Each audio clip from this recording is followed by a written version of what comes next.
Welcome to this explainer. Let's set up your very own Plex Media Server for 2026. Tired of those constant streaming price hikes and password crackdowns? It's time you own your media. Here's the roadmap: hardware, installation, libraries, and sharing. Let's get right into it. First, hardware. You need at least an i3 processor, 4 gigs of RAM, and a big hard drive. Use an always-on desktop PC, or maybe grab a dedicated low-power NAS device instead. Next, make a free account and download the server software. This just runs quietly in the background. To actually watch your stuff, you'll download the separate client app for your phone, desktop, or TV. Okay, so on the homepage, click Settings. This is where we build out those media libraries. Head to Manage, click Add Library, then pick your media type like movies or TV shows.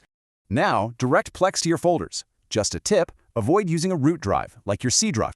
Added some new files? Just click that three-dot menu to manually scan and populate the player. Even better, turn on automatic scanning in your library settings. That way, Plex updates on its own schedule. Watch this. Plex automatically pulls in the official posters, descriptions, and even audience scores for you. Want to share? Hit Grant Library Access, type your friend's email, and securely pick which libraries they get. Stay secure on the Authorized Devices page. Spot a weird login? Just click the red X to boot them.